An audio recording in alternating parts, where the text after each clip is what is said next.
마스크를 안 쓰고 설교를 했었는데 조금 불편해 하시는 분들이 계신 것 같아서 특별한 조치가 있을 때까지 좀 쓰겠습니다. 제 생각은 앞에 가림막을 좀 설치할까 좀 생각을 하고 있습니다.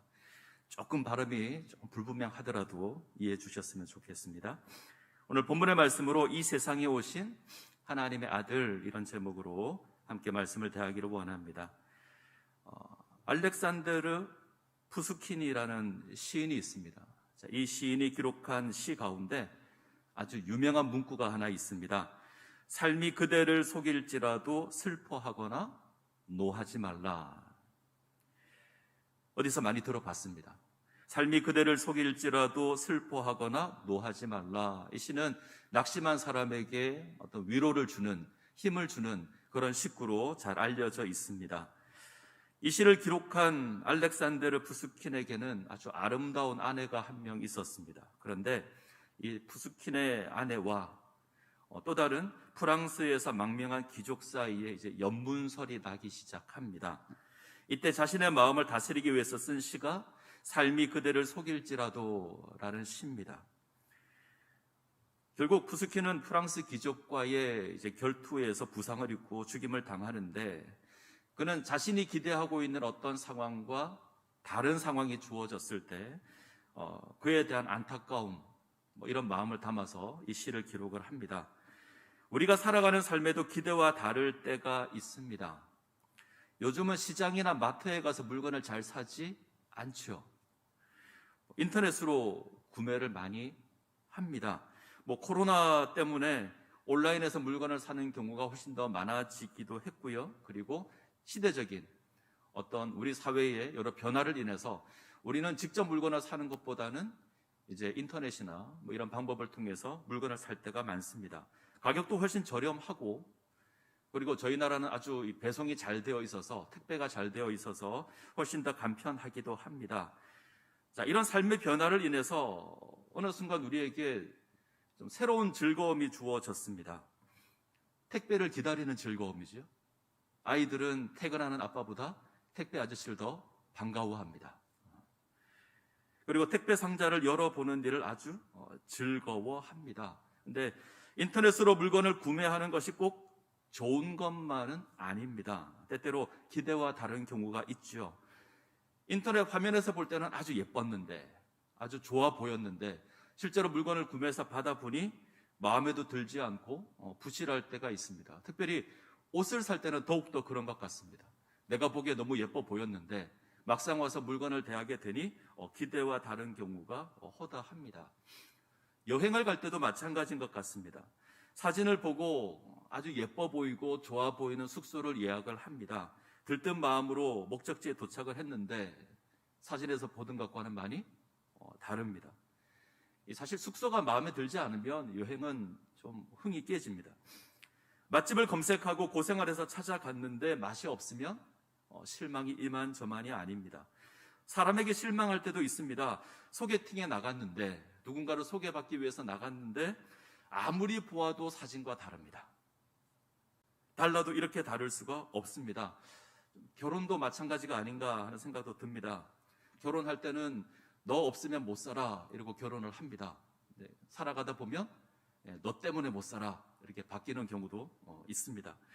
뭔가 우리가 기대하는 경우와는 좀 다른 거죠. 우리 신앙생활은 어떻습니까? 예수 믿는 것도 우리의 기대와 다를 때가 있습니다.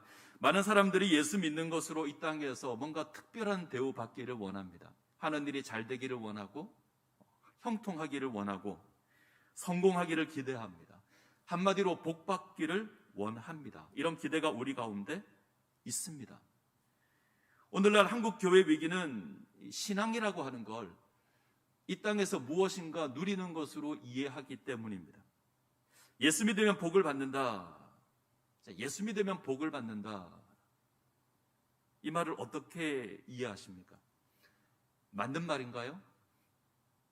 틀린 말입니까? 맞는 말입니다.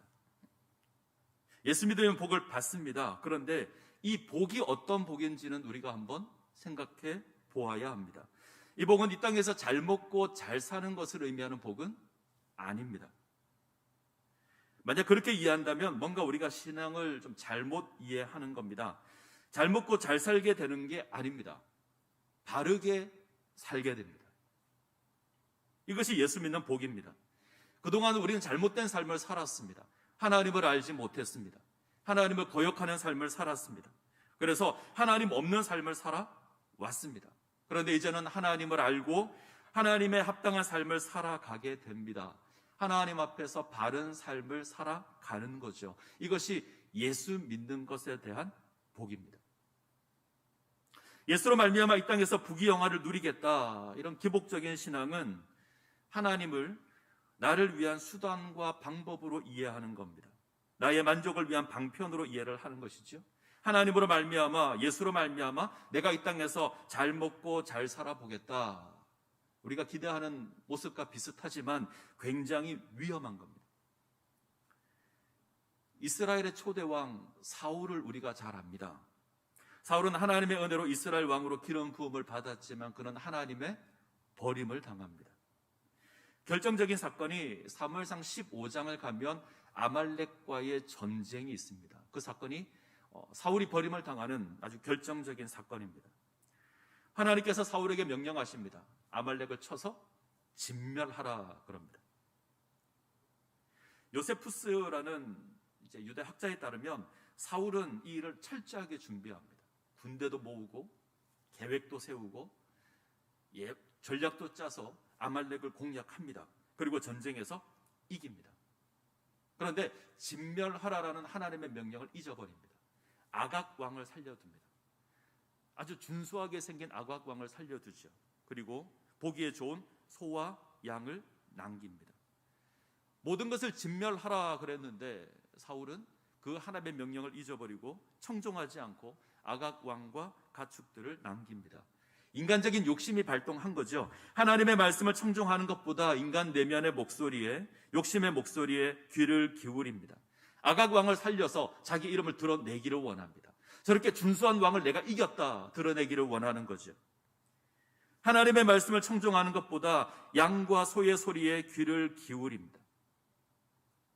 하나님을 이용해서 자기의 유익을 구하는 겁니다. 하나님의 명령을 행하는 것으로 나의 유익을 취하는 거죠. 나의 이름을 드러내고 나의 부귀영화를 세우기를 원합니다. 그리고 본인은 하나님의 일을 잘 하고 있다 생각합니다. 자, 성경을 한번 볼까요? 사무엘상 15장 13절입니다. 사무엘상 15장 13절. 자, 제가 읽겠습니다. 사무엘이 사울에게 이른즉 사울이 그에게 이르되 원하건대 당신은 여호와께 복을 받으소서 내가 여호와의 명령을 행하였나이다 하니. 사무엘이 그러죠. 사울이 사무엘에게 그럽니다. 내가 여호와의 명령을 행하였습니다. 내가 여호와의 명령을 행하였습니다. 사울은 아무런 문제를 발견하지 못합니다.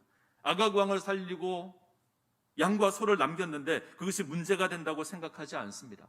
아마 사울은 그랬던 것 같습니다. 내가 하나님의 명령을 따라서 아말렉을 친 것에 대한 나름대로의 보상이라고 생각한 것 같습니다. 대가라고 생각한 것 같습니다. 좀 다르게 표현하면 자신의 이익을 위해서 하나님을 섬기는 겁니다. 하나님을 섬기는 것으로 나의 유익을 취하고 나의 이익을 취하는 겁니다. 하나님을 나의 행복을 위한 방편이나 수단으로 이해를 합니다. 자, 이건 하나님 섬기는 게 아닙니다. 사무엘은 이러한 사울에 대해서 아주 무서운 심판을 선언합니다. 23절입니다. 15장 23절. 자, 같이 읽겠습니다. 이는 거역하는 것은 점치는 죄와 같고 완고한 것은 사신 우상에게 절하는 죄와 같음이라. 왕이 여호와의 말씀을 버렸으므로 여호와께서도 왕을 버려 왕이 되지 못하게 하셨나이다 하니. 지금 사울의 죄는 어떤 죄냐면 마치 점을 치는 것 같습니다. 사신 우상에게 절을 하는 것 같습니다. 점을 친다는 건 대가를 지불하고 어떤 정보를 얻겠다는 거죠. 사신 우상에게 절하는 것은 나의 이익이나 유익을 위해서 어리석은 우상을 섬기는 겁니다. 사울은 스스로 하나님을 섬긴다 고백합니다. 내가 하나님의 일을 합니다라고 고백합니다. 그런데 하나님은 이렇게 평가합니다. 너는 점을 치는 것 같고 우상을 섬기는 것 같다. 하나님을 섬긴다 고백하지만 하나님을 섬기는 것이 아닙니다. 우상을 섬기는 겁니다. 신에게 어떤 대가를 지불하고 어떤 복을 받기를 원하는 것은 우상을 섬기는 겁니다. 하나님과 아무런 상관이 없습니다. 저는 성경에 가장 두려워하는 말씀 가운데 하나가 사실 이 말씀입니다. 만약 우리가 하나님 섬긴다고 하지만 그것으로 나의 유익을 취하고 있다면, 나의 이익을 구하고 있다면 하나님 섬기는 것 아닙니다. 우상 섬기는 겁니다. 이러한 사람은 언제든지 하나님을 바꿀 수 있습니다. 나의 목적을 위해서 하나의 수단이나 방편으로 하나님을 삼고 있다면 더 좋은 방편이 나타나거나 상황에 따라서 얼마든지 수단은 바꿔버릴 수 있습니다. 목적을 이루기 위한 수단은 더 좋은 것이 나타나면 언제든지 바꿀 수 있는 겁니다. 예수가 아닌 다른 것이 더 좋은 수단이 된다면 바꿀 수 있죠. 언제든지 예수를 버릴 수 있습니다. 내게 손해가 된다면 얼마든지 포기할 수도 있습니다. 이거 하나님 믿는 것이 아닙니다. 예수 믿는 것 아닙니다. 예수 믿는다는 것은 하나님과의 잘못된 관계가, 하나님과 단절되었던 그 관계가 다시 회복된다는 겁니다. 하나님을 몰랐던 우리가 하나님 아는 존재가 되는 겁니다. 하나님을 거역했던 우리가 하나님의 뜻이 무엇인지 분별하고 그에 합당한 삶을 살아가는 겁니다. 이것이 예수 믿는 겁니다. 성경은 이러한 우리를 향해서 새로운 피조물이다 정의하죠. 그런즉 누구든지 그리스도 안에 있으면 새로운 피조물이라. 이전 것은 지나갔으니 보라 새 것이 되었도다.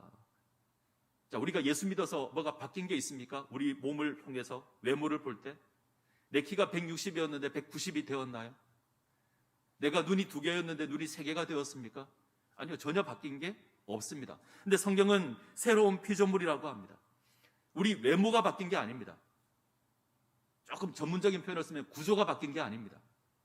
방향이 바뀌었습니다. 살아가는 삶의 방향이 바뀌었습니다.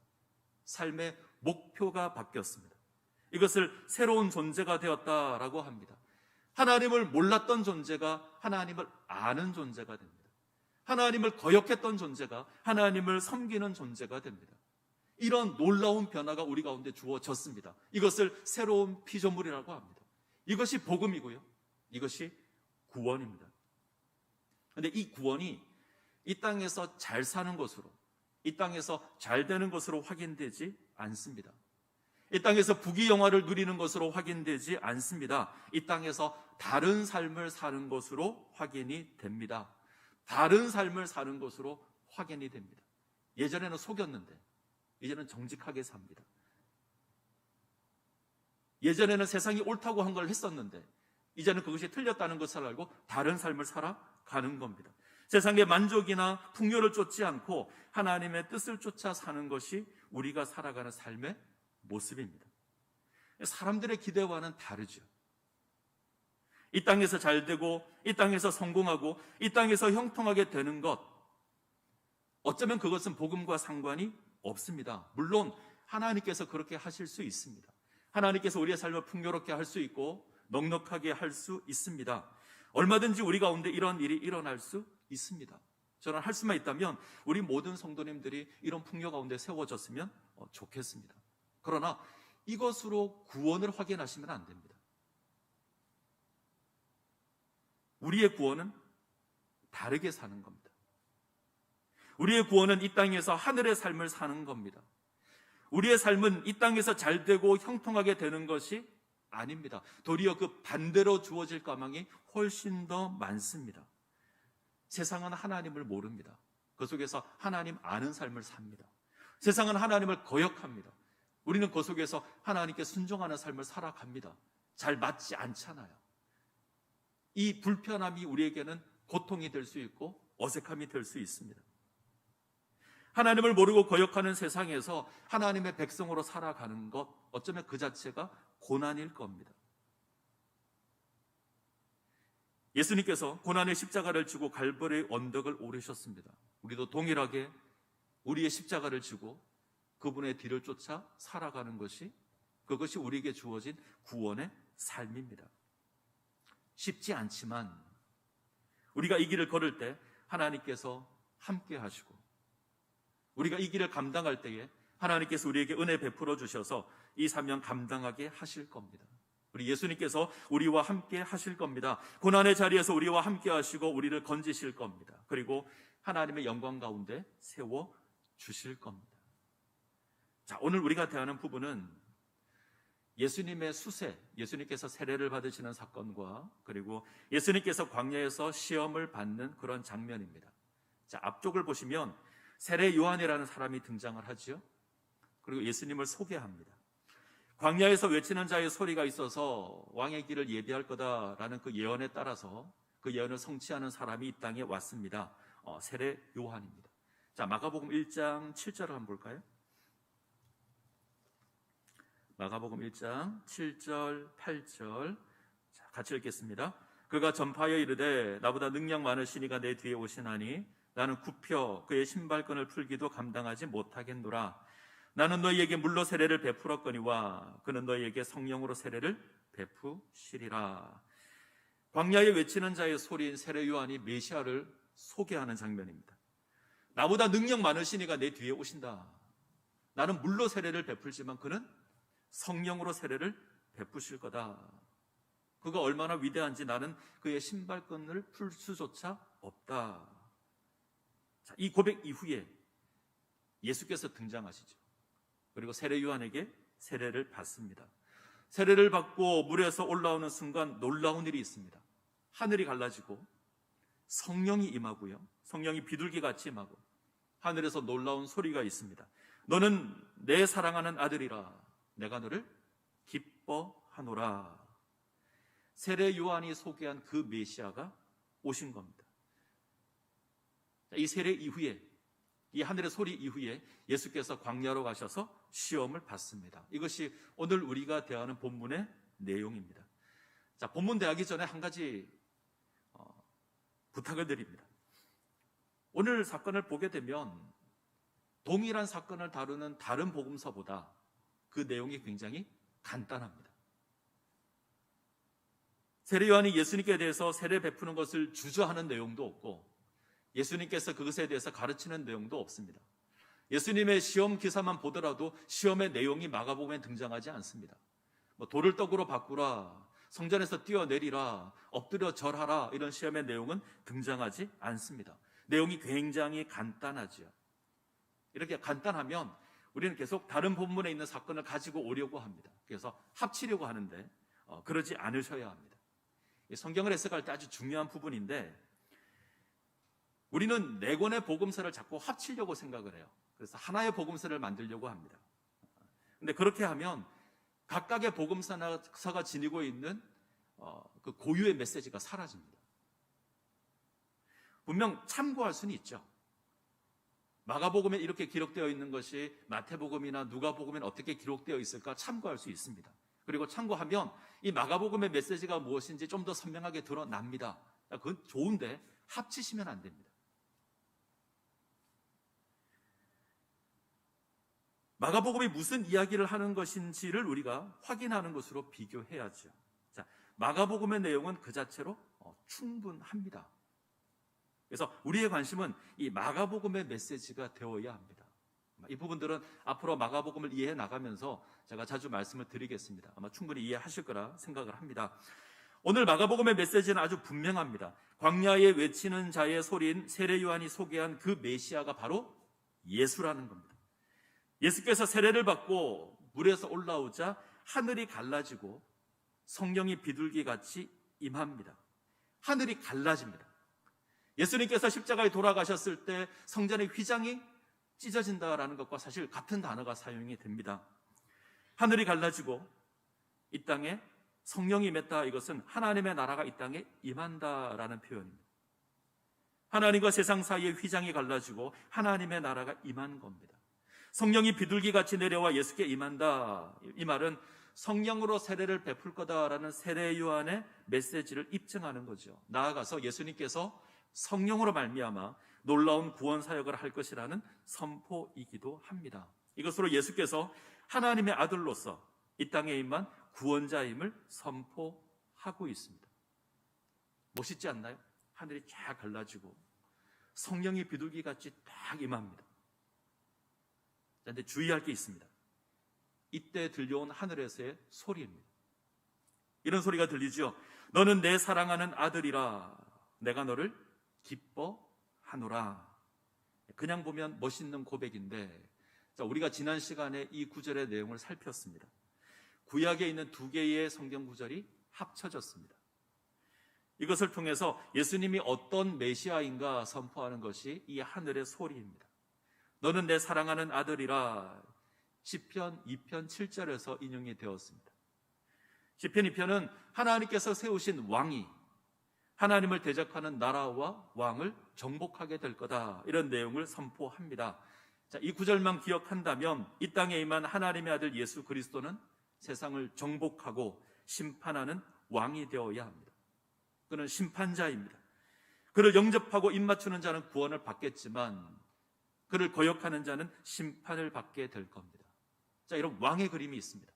그런데 뒤이어 등장하는 내 사랑하는 자, 이것은 조금 다릅니다. 이사야 42장에서 인용이 되었는데 이 종의 노래라고 하는 부분의 일부분입니다. 이스라엘을 구원할 종에 관한 고백입니다. 이 땅의 말 메시아는 백성의 약함을 감당하는 사역을 할 것이다. 이것이 이 종의 노래의 내용입니다. 그는 화려한 정복자가 아닙니다.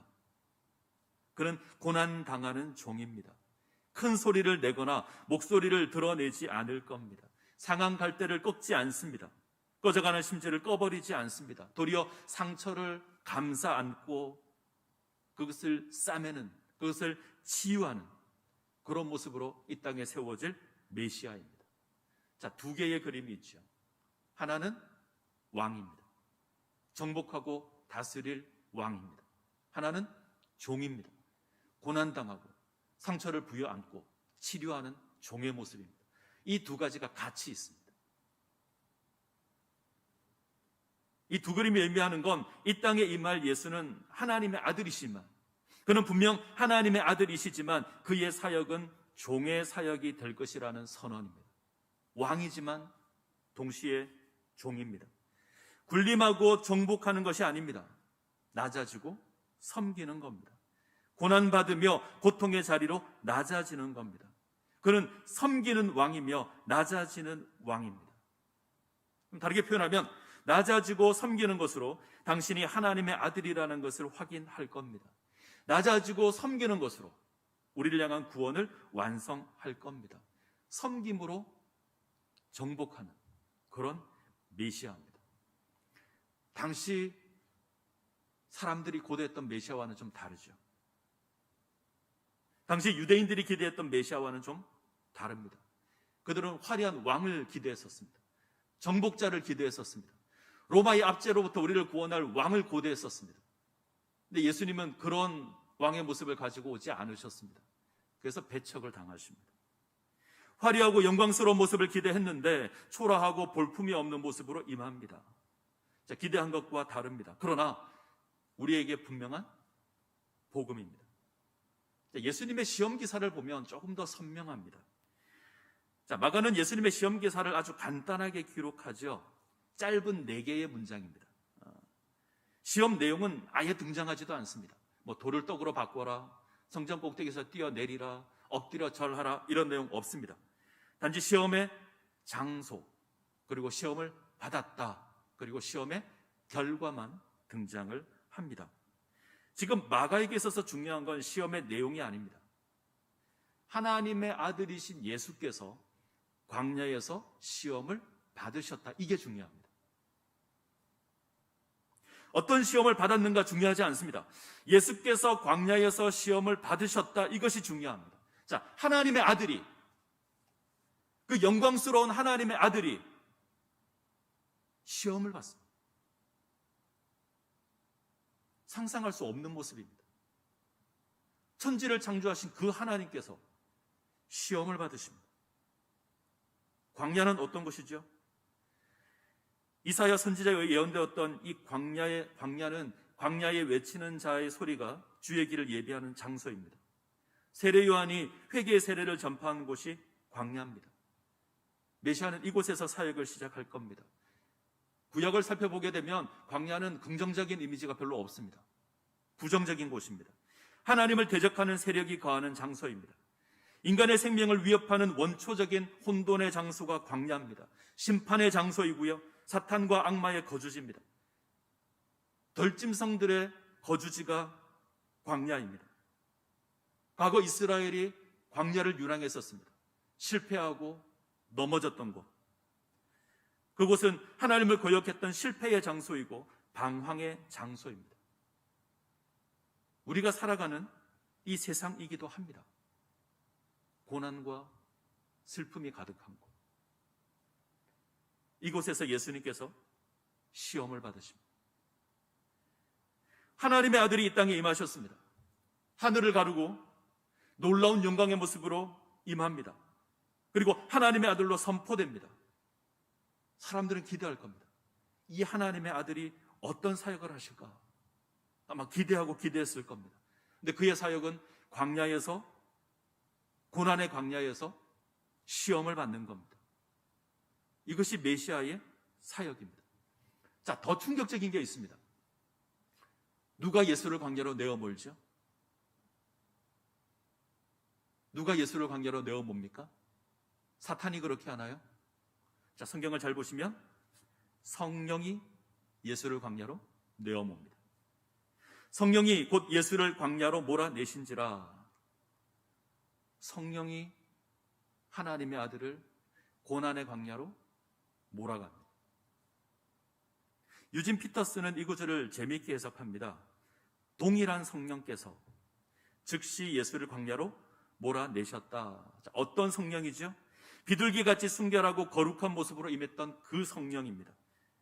예수 그리스도를 이 땅에서 고귀한 존재로 드러나게 했던 그 성령입니다. 그 성령이 예수가 하나님의 아들로 선포되자마자 즉시 예수를 광야로 내어 몰고 있습니다. 고난의 자리로 내어 몹니다. 예수께서 하나님의 아들로서 성령으로 말미암아 감당해야 될 그 사역의 장소가 광야입니다. 이 땅을 구원할 메시아가 사역해야 될 곳이 광야입니다. 화려한 왕궁이 아닙니다. 광야입니다. 하나님의 아들이라는 신분이 광야로 가게 만듭니다. 하나님의 아들이라는 그 고귀한 신분을 인해서 광야로 가서 시험을 당합니다.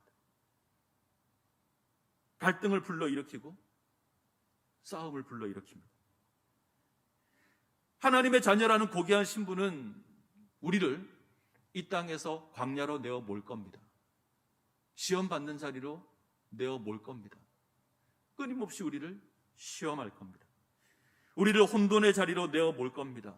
누가 이렇게 하시죠? 성령이 이렇게 하십니다. 뭔가 우리의 기대와는 조금 다릅니다.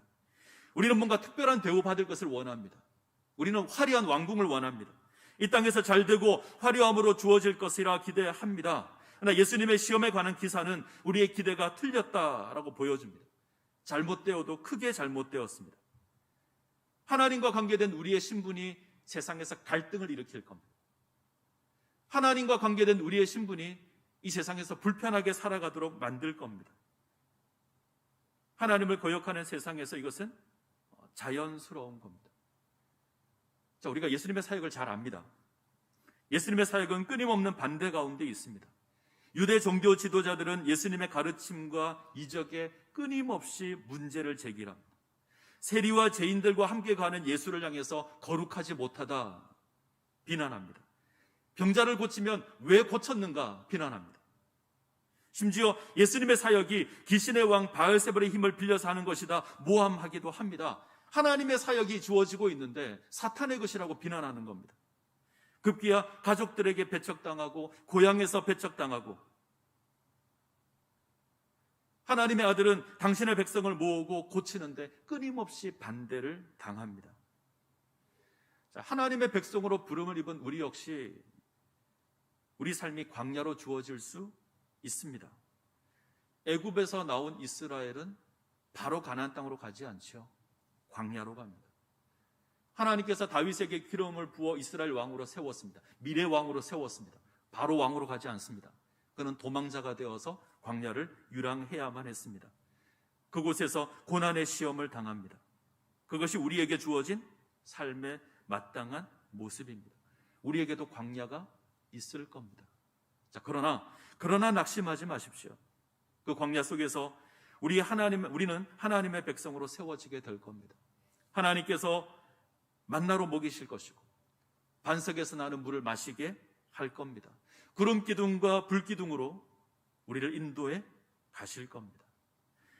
다윗은 광야를 거쳐서 가장 온전한 이스라엘 왕으로 세워집니다.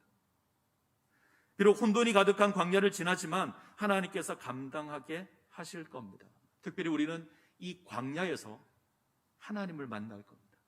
이 광야에서 예수 그리스도를 만날 겁니다. 나를 위해 이 땅에 오신, 나를 구원하시는 그 예수 그리스도를 우리는 광야에서 경험하게 될 겁니다.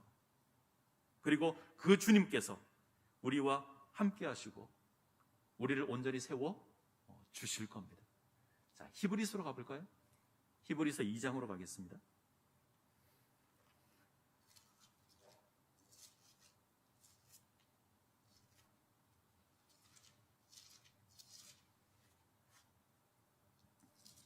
히브리서 2장 17절 18절. 히브리서 2장 17절 18절 같이 읽겠습니다. 그러므로 그가 범사에 형제들과 같이 되심이 마땅하도다. 이는 하나님의 일에 자비하고 신실한 대제사장이 되어 백성의 죄를 속량하려 하심이라. 그가 시험을 받아 고난을 당하셨은즉 시험 받는 자들을 능히 도우실 수 있느니라. 그가 시험을 받아 고난을 당하셨은즉 시험 받는 자들을 능히 도우실 수 있습니다.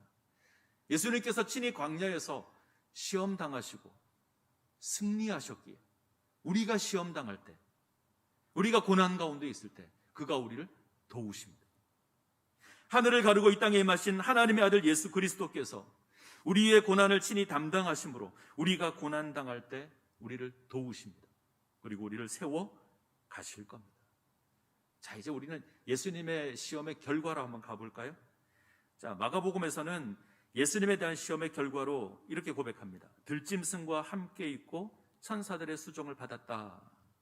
들짐승과 함께 있고 천사의 수종을 받는다. 이건 회복된 하나님 나라의 모습입니다. 이 땅에 임한 하나님 나라의 선언입니다. 자, 들짐승, 이 구약 성경에서 종종 악과 관계되어서 등장하는 좀 부정적인 존재입니다. 그리고 두려움의 대상이죠. 자, 이 부정한, 이 두려움의 대상이 지금 예수님과 함께 있습니다. 이 함께에 해당하는 이 헬라어는 아주 불편한 관계에서 함께 있는 게 아닙니다. 평화로운 관계에서 함께 있는 겁니다. 사납게 보이는 들짐승과 함께 평화롭게 거하는 예수님의 모습입니다. 자, 언제 이런 모습이 있었죠? 에덴 동산에서 그랬습니다. 하나님께서 세상을 처음 창조하셨던 그 에덴 동산에서 모든 것이 평화롭게 함께 있었습니다. 죄가 이 땅에 들어오기 전에 이런 아름다운 평화가 있었습니다. 이 평화가 예수 그리스도로 말미암아 회복될 것입니다. 자, 성경을 한 번 더 찾죠? 이사야 11장. 구약 성경 이사야 11장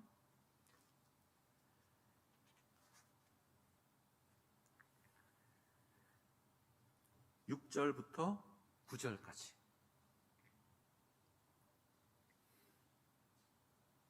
이사야 11장 6절부터 9절까지 제가 읽겠습니다.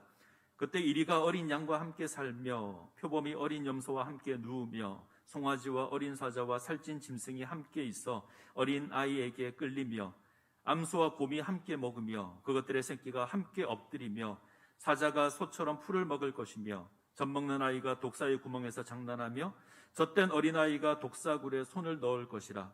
내 거룩한 산 모든 곳에서 해됨도 없고 상함도 없을 것이니 이는 물이 바다를 덮음같이 여호와를 아는 지식이 세상에 충만할 것임이니라. 아멘. 회복의 때가 되면 이리가 어린 양과 함께 있습니다. 표범이 어린 염소와 함께 누울 겁니다. 송아지가 어린 사자와 함께 거하게 될 겁니다. 암소와 곰이 함께 거닐고 사자가 소처럼 풀을 먹게 될 겁니다. 그런 평화가 있을 겁니다. 젖 먹는 어린아이가 독사의 구멍에 장난을 칠 수 있는 때가 될 것입니다. 더 이상의 해됨도 없고 상함도 없는 나라가 될 겁니다. 우리 구주 예수 그리스도로 말미암아 이 놀라운 평화의 모습이 우리 가운데 주어지게 될 겁니다. 자, 거친 광야입니다. 혼돈의 공간입니다. 하나님을 대적하는 공간이 이 광야입니다. 그런데 예수님께서 이 광야를 평화의 공간으로 바꾸실 겁니다. 하나님의 질서가 다시 회복될 겁니다. 예수님이 시험당하는 것으로, 그가 고난당하는 것으로 이 땅이 회복되는 겁니다.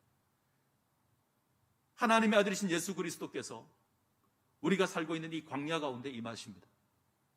시험당하십니다. 고난당하십니다. 그것으로 바꾸실 겁니다. 이 혼돈의 땅을 평화의 땅으로 바꾸실 겁니다.